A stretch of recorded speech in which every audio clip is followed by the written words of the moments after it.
et messieurs, bonsoir. Merci d'avoir choisi RTI à la une de ce 20h. Les Ivoiriens se mobilisent pour la CAN 2023. Le Premier ministre Robert Begré-Mambé poursuit ses rencontres. Sportifs, artistes, transporteurs et hôteliers se sont succédés aujourd'hui à la salle Houphouët-Boigny du palais du district d'Abidjan. Le chef du gouvernement ivoirien appelle à l'implication de tous. Les filons socioproductifs donnent du sourire à des familles.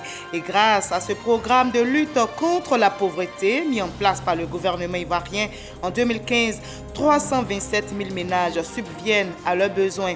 Et dans le dossier vide ici de ce 20h, nous verrons l'impact réel de ce projet 8 ans après son exécution.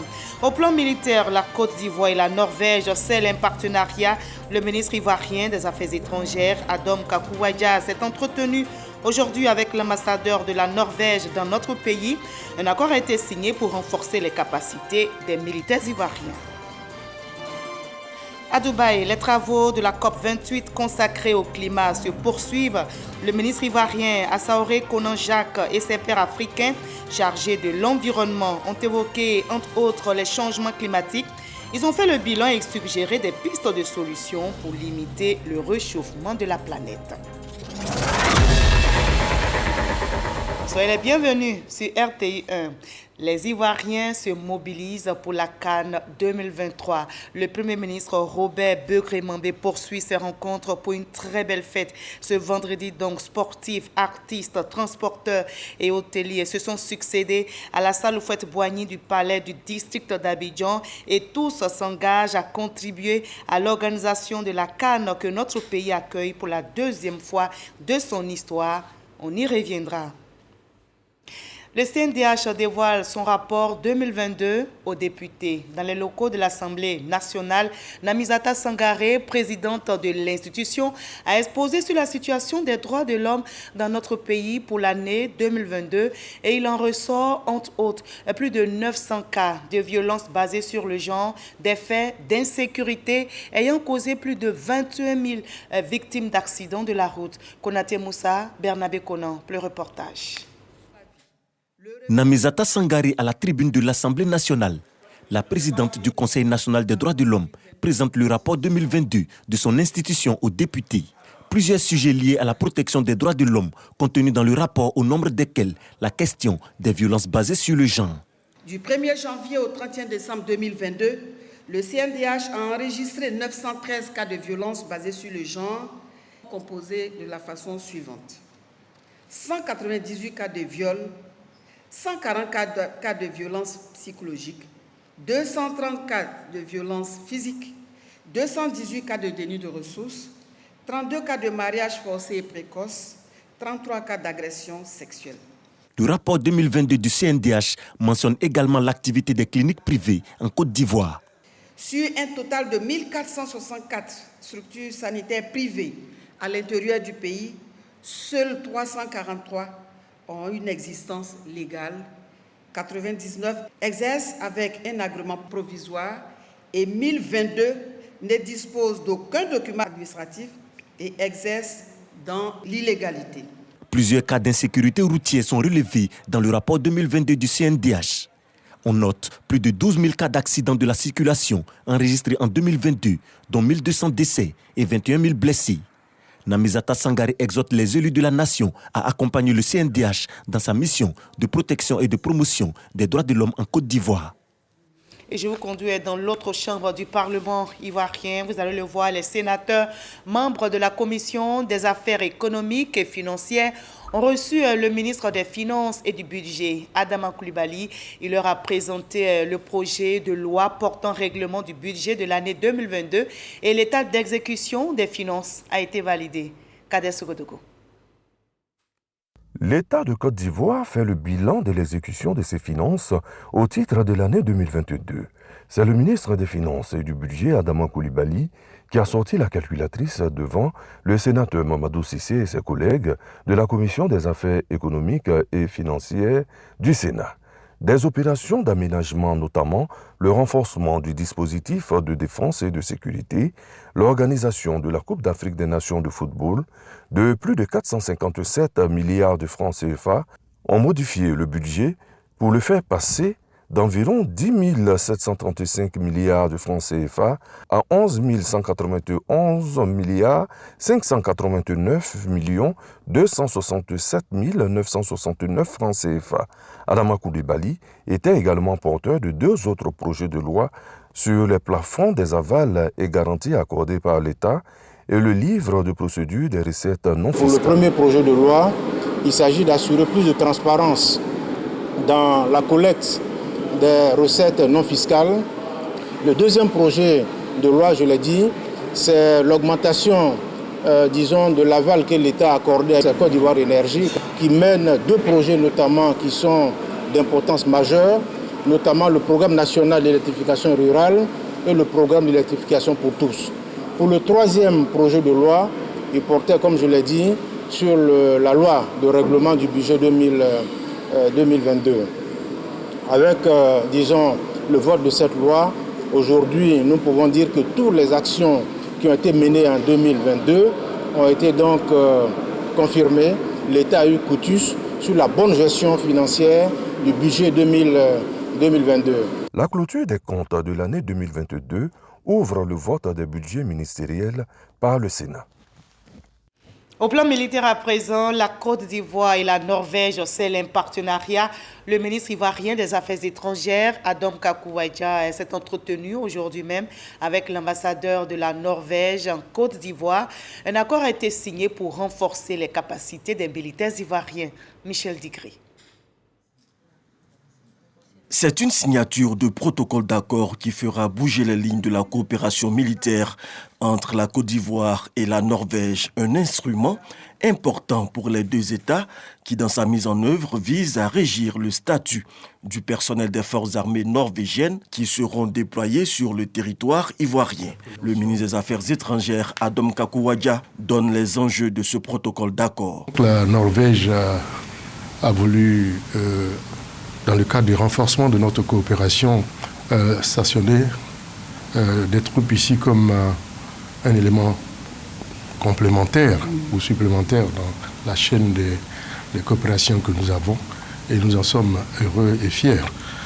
Cela dénote de la qualité du travail que le président de la République, son Excellence M. Alassane Ouattara, fait dans ce pays qui attire le regard donc de tous les partenaires étrangers. Pourquoi le choix de la Côte d'Ivoire pour le stationnement des troupes norvégiennes dans la sous-région ouest africaine? L'ambassadeur de la Norvège donne des éléments de réponse. Le choix de la Côte d'Ivoire n'a pas été difficile, surtout aussi que ici, c'est l'Académie internationale de lutte contre le terrorisme, une institution dont nous souhaitons soutenir, et aussi les troupes norvégiennes s'y intéressent. Notre ministère de Défense s'intéresse à participer à cet effort qui est non seulement ivoirien, mais international, pour renforcer les capacités des militaires et de la défense dans cette région qui, comme on le sait malheureusement, parfois est un peu tumultueuse, un peu compliquée. Et c'est un honneur pour moi de pouvoir porter notre soutien à la Côte d'Ivoire et aussi à la région et à l'Institut ici à Jacquesville. Et c'est pour ça que le choix a été simple. L'établissement des relations diplomatiques entre la Côte d'Ivoire et la Norvège date de mars 1964. Au plan économique, les échanges commerciaux entre les 2 pays connaissent également une amélioration. Le volume d'échanges globaux s'établit à plus de 196 milliards de francs CFA en 2022 contre 17 milliards de francs CFA en 2021. Les ministres Adama Diawara, Mariatou Kone et Kofi Nguessan veulent mutualiser leurs efforts pour le rayonnement du système éducatif ivoirien. Fini la 7e édition de la revue conjointe annuelle de performance du secteur éducation-formation. Les 3 membres du gouvernement s'engagent à relever plusieurs défis, notamment régler les questions d'insuffisance d'infrastructures et d'inadéquation formation-emploi. Sephora Zegui pour les détails. Accroissement de l'offre de formation, construction d'infrastructures scolaires et universitaires, réalisation de plusieurs projets structurants, mais également des problèmes d'ordre universitaire et scolaire. C'est ce qui ressort du bilan 2023 des activités des ministères en charge de l'éducation-formation. L'État a fait des avancées l'État a fait de gros efforts pour accroître l'offre d'éducation et de formation, notamment avec la décentralisation des universités, avec l'Académie des talents, avec les constructions des collèges de proximité. Des efforts nous restent à faire, notamment en matière de représentation équitable de cette offre d'éducation et de formation sur l'ensemble du territoire national. Après 2 jours de discussion, les recommandations formulées portent entre autres sur le renforcement de l'accès et de l'offre de la formation professionnelle et technique à travers la construction, la réhabilitation et l'équipement des infrastructures d'enseignement technique et de formation professionnelle. Au nom de ses pairs, Adama Diawara donne l'assurance que tous les 3 ministères du secteur éducation-formation vont s'atteler à travailler à résoudre les problèmes relevés au cours de cette revue sectorielle. Ces 2 journées de débats intenses ont renforcé ma conviction selon laquelle tous les 3 ministères du secteur éducation-formation ont les mêmes préoccupations à quelque chose près, ou tout au moins interdépendantes. Il existe une même volonté politique de prendre le maximum de garanties pour poursuivre l'accélération du capital humain et la promotion du bien-être social. À cet égard, les perspectives de coopération entre les 3 sous-secteurs constituent des pistes à encourager et à amplifier dans le cadre d'une mutualisation des moyens permettant d'atteindre nos objectifs communs. Pour ma part, je reste convaincu que le secteur de l'éducation et de la formation saura faire preuve de résilience face aux nombreuses difficultés. Le président de la République, son Excellence M. Alassane Ouattara, qui a décrété 2023 année de la jeunesse, et le Premier ministre sont engagés à nos côtés et je n'ai aucune raison de penser que nos efforts seront vains. Pendant 2 jours, experts, partenaires au développement, acteurs du système éducatif et représentants de la société civile ont contribué aux travaux. Ils traduisent ainsi la vision du secteur éducation-formation de mettre à disposition de la Côte d'Ivoire des ressources humaines de qualité en adéquation avec les besoins de l'emploi. On en arrive à notre dossier VDC de ce 20h, consacré aujourd'hui aux filos socio-productifs. Comment la lutte contre la pauvreté s'accentue dans notre pays, la Côte d'Ivoire. Le gouvernement ivoirien octroie une allocation trimestrielle de 36 000 francs CFA aux ménages à revenus modestes sur une période de 3 ans. Et à ce jour, ils sont 327 000 à bénéficier de ce programme mis en place depuis 2015. Mais qu'est-ce qui a changé au juste dans la vie de toutes ces familles? Comment ce programme impacte-t-il leur quotidien? Ou si vous voulez, après 8 ans de mise en œuvre, quel bilan dressé? Question-réponse dans le dossier VDC de ce 20h, signé Jean Magagi.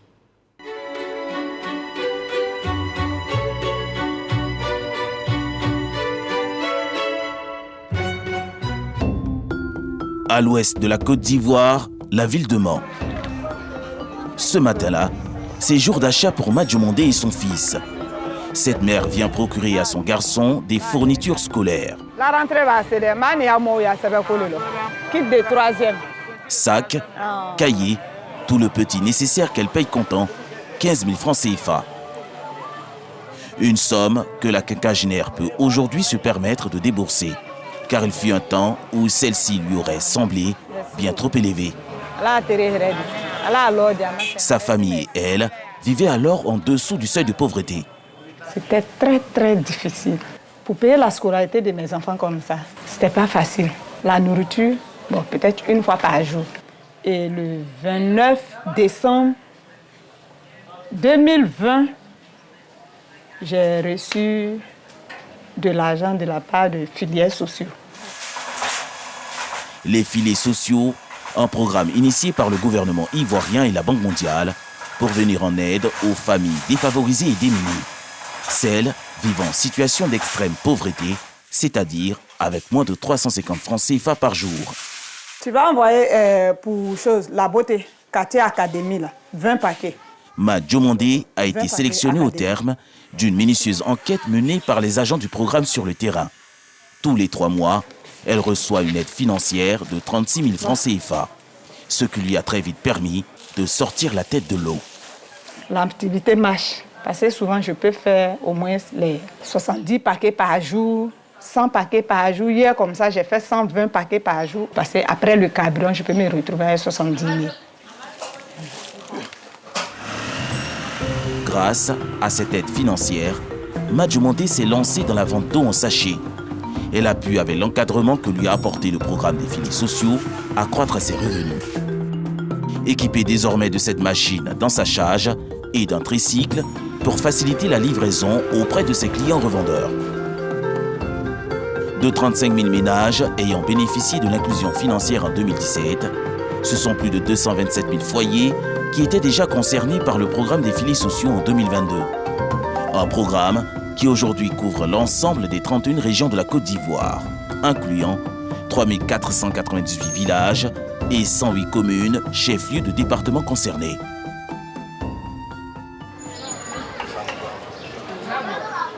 Ce couturier vit dans la ville de Mans avec sa femme et ses 5 enfants dans une situation de précarité. Son atelier tourne au ralenti.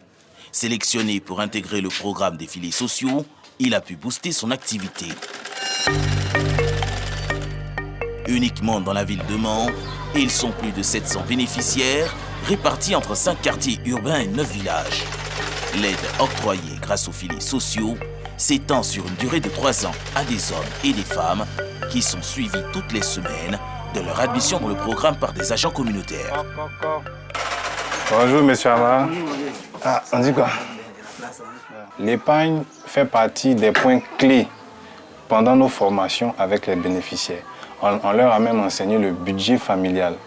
On a vu les compétences de vie, les normes sociales et valeurs, voilà, l'estime de soi, pour pouvoir avoir une teneur, pour pouvoir avoir une certaine attitude dans leurs activités, le comportement avec les clients. En 2023, le gouvernement a élargi le programme à 100 000 nouveaux ménages issus des 14 régions les plus touchées par l'extrême pauvreté. Mais à Abidjan, les responsables suivent de près ce programme de filets sociaux. On fait une enquête auprès des ménages. C'est un questionnaire qui est basé sur l'appréciation des commodités de vie. Est-ce qu'il y a de latrines? Est-ce qu'il y a un poste téléviseur? Donc tout cet environnement permet de faire une classification des ménages qui sont donc les plus fragiles. Et évidemment, après, il faut pouvoir la soumettre, pour ce qui est du milieu rural, il faut la soumettre à la validation communautaire, afin qu'au sein de la communauté, ils regardent le listing qui est généré par l'enquête statistique et qu'ils puissent nous dire, oui, effectivement, là, l'enquête, elle est assez judicieuse parce que M. X ou Y répond effectivement aux critères de vulnérabilité ici dans la communauté. Des critères de sélection qu'ils sont nombreux à remplir, y compris dans la commune d'Anyama, au nord d'Abidjan. Sous cet hangar, travaille chaque jour Anne Allo, devenue transformatrice de manioc grâce au soutien financier des filets sociaux. Anne Allo est l'une des principales pourvoyeuses d'Atiki de la commune. Je prenais 3 sacs de manioc, je viens, je fais ça un peu, jusqu'à maintenant. Quand le filet social est venu, avec cet argent des filets sociaux, j'ai rempli 2 chargements de moto-taxi, je viens à la machine, je vais prendre des femmes qui peuvent m'aider. Le lendemain, je prends 2 femmes qui viennent m'aider. Quand on finit, je les paye. En 2022, les ressources redistribuées en termes de transfert monétaire direct à 175 000 ménages bénéficiaires actifs étaient d'un montant de 15 577 200 000 francs CFA. Fournir aux plus démunis un capital de départ, les initier à des activités génératrices de revenus pour leur permettre de sortir de la misère au bout de 3 ans. Telle est la vocation des filets sociaux et le gouvernement ivoirien espère y inclure 300 000 nouveaux ménages d'ici 2025. Voilà, la Côte d'Ivoire solidaire par les filets sociaux productifs. Comment la lutte s'accentue dans notre pays? C'était le dossier Vide ici réalisé pour vous par Jean-Marc Gagui. Et je l'annonçais en début de journal, les Ivoiriens se mobilisent pour la CAN 2023. Le Premier ministre Robert Begré-Mambé poursuit justement ses rencontres pour une très belle fête. Et ce vendredi, sportifs, artistes, transporteurs et hôteliers se sont succédés à la salle Oufouette-Boigny du palais du district d'Abidjan. Et tous s'engagent à contribuer à l'organisation de la CAN, nous rapporte Franck Quadio.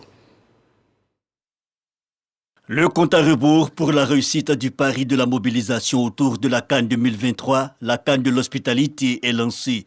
Le Premier ministre, ministre des Sports et du cadre de vie Robert Begré-Mambé rencontre sportifs, artistes, transporteurs et hôteliers en compagnie de leurs tutelles respectives. Un maître mot, ou plutôt un maître message, implication et solidarité. Je vous confie une mission.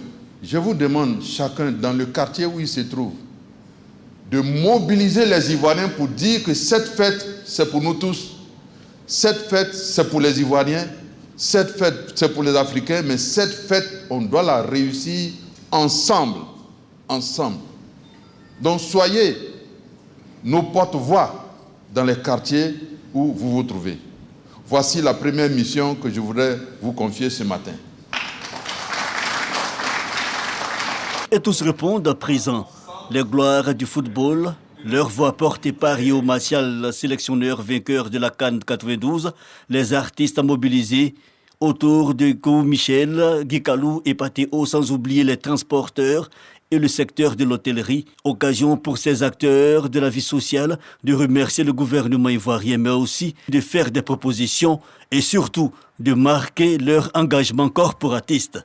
Si on se sent ivoirien, on ne peut rester en marge de ce qui arrive. Pour vous dire que nous nous sommes déjà engagés.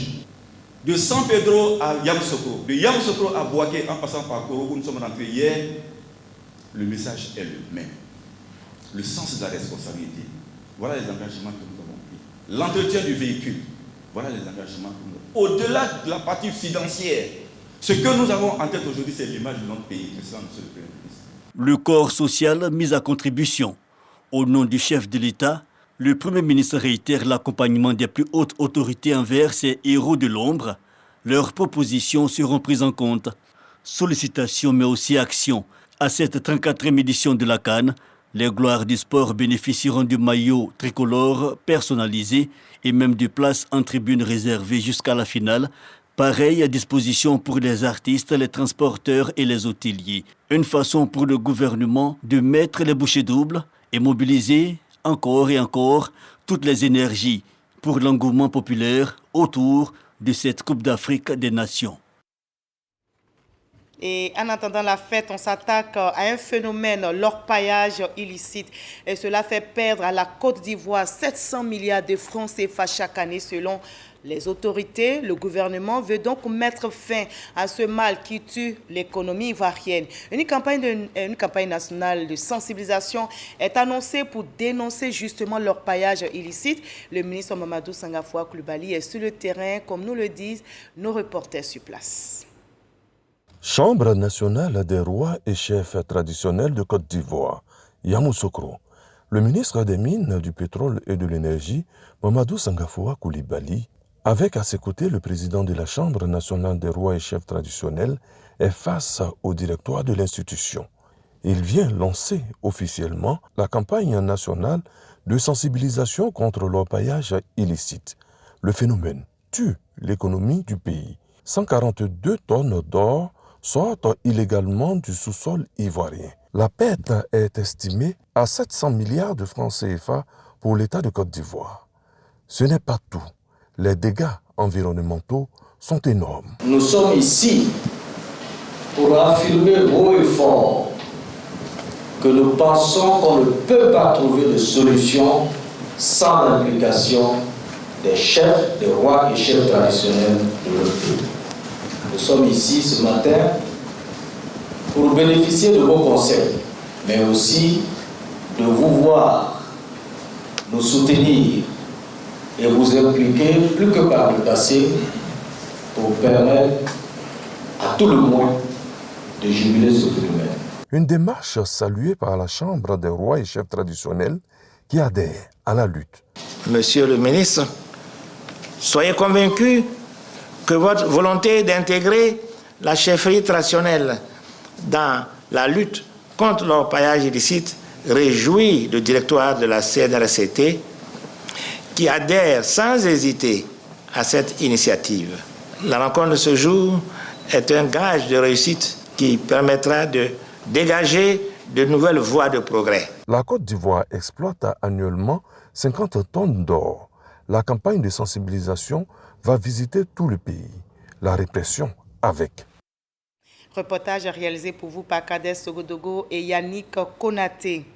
Crise sécuritaire en Afrique, diagnostic, défis et stratégies pour un développement durable. Ce thème était au centre des discussions au deuxième colloque international pluridisciplinaire qui a réuni près de 400 participants. Plusieurs recommandations ont été faites en faveur de la paix en Afrique et c'est une initiative du FONSTI, Fonds pour la science, la technologie et l'innovation, ainsi que du programme d'appui stratégique à la recherche scientifique. Amis Sissoko. Le deuxième colloque international pluridisciplinaire à Korogo sur la crise sécuritaire en Afrique, diagnostic, défis et stratégies, clôture ses travaux par la lecture de plusieurs recommandations. Et ce, après 4 jours d'échanges autour de 50 sous-thèmes et 320 communications des experts en sécurité, des universitaires, des politiques et de la société civile venus de la Côte d'Ivoire, de la sous-région de l'Europe et des États-Unis. Quelques-unes de ces recommandations. La démocratisation comme solution pour contrôler la délinquance et lutter contre le terrorisme. L'activation ou la réactivation des alliances inter-États pour la consolidation de la paix sociale en Afrique de l'Ouest. De réviser le pacte social représentant le processus qui lie par consentement un peuple à ses dirigeants. S'inspirer de certaines idées théoriques philosophiques pour rendre les institutions fortes et légitimes. Ce colloque a été un franc succès selon les organisateurs, le Fonds pour la science, la technologie et l'innovation FONSTI et le programme d'appui stratégique à la recherche scientifique PASSERES. Reste maintenant la vulgarisation des recommandations. Nous avons des satisfactions par la qualité des débats, par la qualité des contributions qui ont été apportées. Ces thèmes ont été abordés sans faux-fuyant, de façon sereine et des riches contributions ont été apportées. Nous avons une même vision et les recommandations, j'espère bien, seront prises en compte par les autorités pour poser des actes réels, des actes concrets qui pourront en fait améliorer la gestion des crises sécuritaires en Afrique.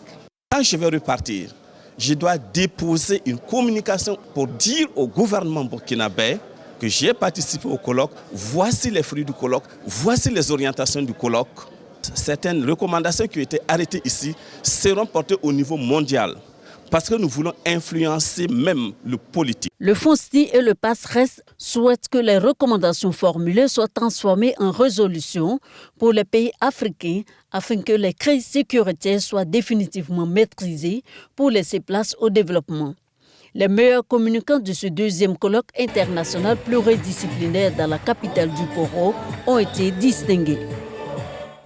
Et plus loin à Dubaï, la Côte d'Ivoire porte sa voix aux travaux de la COP28 consacrée au climat. Le ministre ivoirien Assaoré Konanjak et ses pairs africains chargés de l'environnement ont échangé sur plusieurs thématiques, notamment la lutte contre les changements climatiques. Ils ont fait le bilan et suggéré des pistes de solutions pour limiter le réchauffement de la planète. Grâce Kando, Adama Sangare sont nos envoyés spéciaux à Dubaï. Rencontre des ministres africains de l'environnement pour faire le point de l'état d'avancement des négociations sur le climat au niveau des pays africains.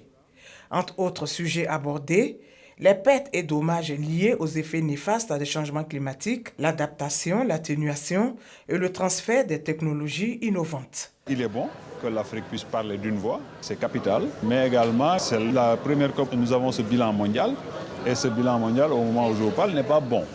Donc ça veut dire qu'il va falloir qu'on se retrousse les manches pour justement revisiter par rapport à un bilan ici qu'on aimerait concret sur les différentes thématiques, pour qu'on puisse revisiter nos différentes CDN, nos contributions déterminées au niveau national, pour davantage inscrire nos différents pays dans une trajectoire qui nous mène vers les objectifs, notamment cet objectif de maintenir le réchauffement de la planète à 1,5 degré. Le fonds sur les pertes et préjudices, mais pour que ce fonds soit vraiment opérationnel, nous souhaiterons qu'il soit guidé par les textes de la Convention cadre des Nations Unies sur les changements climatiques. Aujourd'hui, pour l'Afrique, c'est ça la priorité. À travers cette rencontre, la voix de la Côte d'Ivoire s'est fait entendre par le ministre de l'Environnement, du Développement durable et de la Transition écologique. Donc nous avons demandé qu'il y ait une insistance sur certains points. notamment sur l'adaptation qui est une préoccupation majeure. Mais le nœud dur de toutes ces négociations qui est le financement. Il y a aussi l'opérationnalisation du fonds pour pertes et dommages. Il y a eu des annonces, mais je pense que le problème n'est pas définitivement réglé. Il faut faire en sorte que ce fonds soit opérationnel parce que les dommages n'attendent pas. Il y a eu des avancées, mais les discussions continuent. Au niveau de l'adaptation des populations face aux effets néfastes des changements climatiques, le ministre Jacques Assaouré-Conan souhaite que les financements soient revus à la hausse d'ici à 2025. Et on l'a appris aujourd'hui, le président russe officialise sa candidature. Vladimir Poutine a indiqué aujourd'hui ne pas avoir d'autre choix que d'être candidat à la présidentielle russe de mars 2024. Son intervention est faite 2 ans après le début de la guerre russo-ukrainienne. Le président Vladimir Poutine a dit, et je cite, « Je comprends qu'aujourd'hui, il n'y a pas d'autre choix. Je vais me présenter à la présidentielle de 2024. » Voilà la fin de ce 20h. Merci à vous tous de l'avoir suivi. Demain, à la même heure, vous avez rendez-vous avec Kolo Coulibaly. Passez une très bonne soirée sur RTI 1 et à très bientôt.